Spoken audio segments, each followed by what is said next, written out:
اعوذ باللہ من الشیطان الرجیم بسم اللہ الرحمن الرحیم سبحان اللہ وبحمدہ سبحان اللہ العظیم وبحمدہ استغفر اللہ الف لام میم اللہ لا الہ الا هو الحی القیوم اللہم صلی علی محمد وعلى آل محمد كما صلیت علی ابراہیم وعلى آل ابراہیم انک حمید مجید اللهم بارك على محمد وعلى آل محمد كما باركت على إبراهيم وعلى آل إبراهيم إنك حميد مجيد رب اشرح لي صدري ويسر لي أمري واحلل عقدة من لساني يفقهوا قولي۔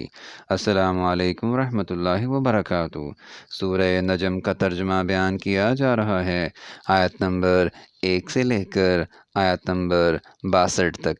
شروع اللہ کے نام سے جو بڑا مہربان نہایت رحم والا ہے۔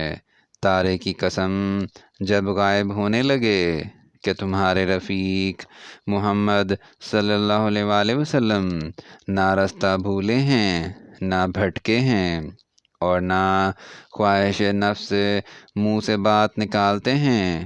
یہ قرآن تو حکم اللہ ہے جو ان کی طرف بھیجا جاتا ہے، ان کو نہایت قوت والے نے سکھایا، یعنی جبرائیل طاقتور نے۔ پھر وہ پورے نظر آئے اور وہ آسمان کے اونچے کنارے میں تھے، پھر قریب ہوئے اور آگے بڑھے تو 2 کمان کے فاصلے پر یا اس سے بھی کم۔ پھر اللہ نے اپنے بندے کی طرف جو بھیجا سو بھیجا۔ جو کچھ انہوں نے دیکھا ان کے دل نے اس کو جھوٹ نہ جانا۔ کیا جو کچھ وہ دیکھتے ہیں تم اس میں ان سے جھگڑتے ہو؟ اور انہوں نے اس کو ایک اور بار بھی دیکھا ہے، پرلی حد کی بیری کے پاس۔ اسی کے پاس رہنے کی بہشت ہے، جبکہ اس بیری پر چھا رہا تھا جو چھا رہا تھا۔ ان کی آنکھ نہ تو اور طرف مائل ہوئی اور نہ حد سے آگے بڑھی۔ انہوں نے اپنے پروردگار کی قدرت کی کتنی ہی بڑی بڑی نشانیاں دیکھیں۔ بھلا تم لوگوں نے لات اور عزا کو دیکھا اور تیسرے منات کو کہ یہ بت کہیں اللہ ہو سکتے ہیں؟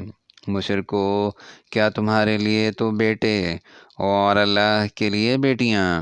یہ تقسیم تو بہت بے انصافی کی ہے۔ وہ تو صرف نام ہی نام ہیں جو تم نے اور تمہارے باپ دادا نے گھڑ لیے ہیں۔ اللہ نے تو ان کی کوئی سند نازل نہیں کی۔ یہ لوگ محض ظن فاسد اور خواہشات نفس کے پیچھے چل رہے ہیں، حالانکہ ان کے پروردگار کی طرف سے ان کے پاس ہدایت آ چکی ہے۔ کیا جس چیز کی انسان آرزو کرتا ہے وہ اسے ضرور ملتی ہے۔ آخرت اور دنیا تو اللہ ہی کے ہاتھ میں ہے، اور آسمانوں میں بہت سے فرشتے ہیں جن کی سفارش کچھ بھی فائدہ نہیں دیتی، مگر اس وقت کہ اللہ جس کے لیے چاہے اجازت بخشے اور سفارش پسند کرے۔ جو لوگ آخرت پر ایمان نہیں لاتے وہ فرشتوں کو اللہ کی لڑکیوں کے نام سے موسوم کرتے ہیں، حالانکہ ان کو اس کی کچھ خبر نہیں۔ وہ صرف ظن پر چلتے ہیں، اور ظن یقین کے مقابلے میں کچھ کام نہیں آتا۔ تو جو ہماری یاد سے روگردانی کرے اور صرف دنیا ہی کی زندگی کا خواہاں ہو، اس سے تم بھی منہ پھیر لو۔ ان کے علم کی یہی انتہا ہے۔ تمہارا پروردگار اس کو بھی خوب جانتا ہے جو اس کے رستے سے بھٹک گیا، اور اس سے بھی خوب واقف ہے جو رستے پر چلا۔ اور جو کچھ آسمانوں میں ہے اور جو کچھ زمین میں ہے سب اللہ ہی کا ہے، اور اس نے خلقت کو اس لیے پیدا کیا ہے کہ جن لوگوں نے برے کام کیے ان کو ان کے اعمال کا برا بدلہ دے، اور جنہوں نے نیکیاں کیں ان کو نیک بدلہ دے۔ جو صغیرہ گناہوں کے سوا بڑے بڑے گناہوں اور بے حیائی کی باتوں سے اجتناب کرتے ہیں، بے شک تمہارا پروردگار بڑی بخشش والا ہے، وہ تم کو خوب جانتا ہے۔ جب اس نے تم کو مٹی سے پیدا کیا اور جب تم اپنی ماؤں کے پیٹ میں بچے تھے تو اپنے آپ کو پاک صاف نہ جتاؤ۔ جو پرہیزگار ہے وہ اس سے خوب واقف ہے۔ بھلا تم نے اس شخص کو دیکھا جس نے منہ پھیر لیا اور تھوڑا سا دیا پھر ہاتھ روک لیا؟ کیا اس کے پاس غیب کا علم ہے کہ وہ اسے دیکھ رہا ہے؟ کیا جو باتیں موسیٰ علیہ السلام کے صحیفوں میں ہیں ان کی اس کو خبر نہیں پہنچی؟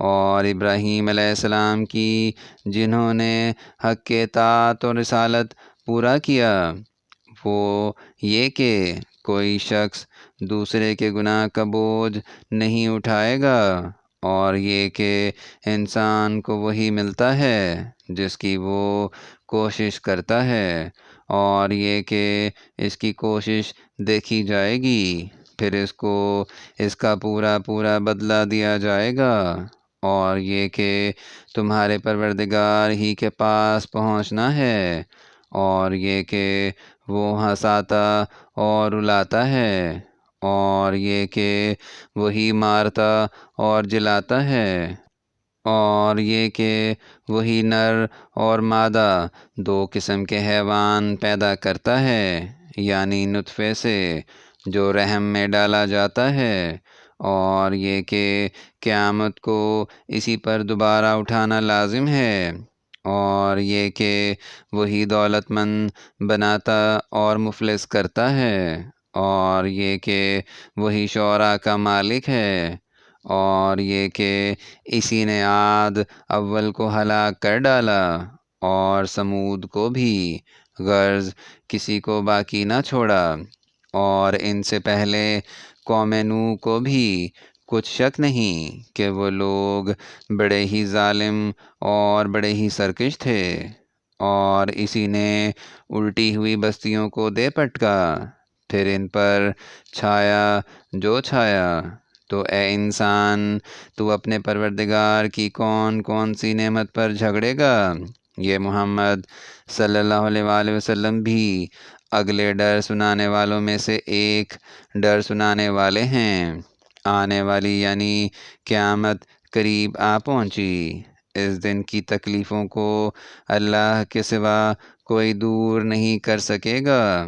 اے منکرین اللہ، کیا تم اس کلام سے تعجب کرتے ہو اور ہنستے ہو اور روتے نہیں، اور تم غفلت میں پڑ رہے ہو؟ تو اللہ کے آگے سجدہ کرو اور اسی کی عبادت کرو۔ یہاں تک سورہ نجم کا ترجمہ آیت نمبر 62 تک بیان کر دیا گیا ہے۔ اگر اس میں کوئی غلطی ہو جائے تو ہم اللہ تعالیٰ سے معافی چاہتے ہیں، اور دعا ہے کہ اللہ تعالیٰ ہماری ہدایت فرمائیں۔ آمین یا رب العالمین۔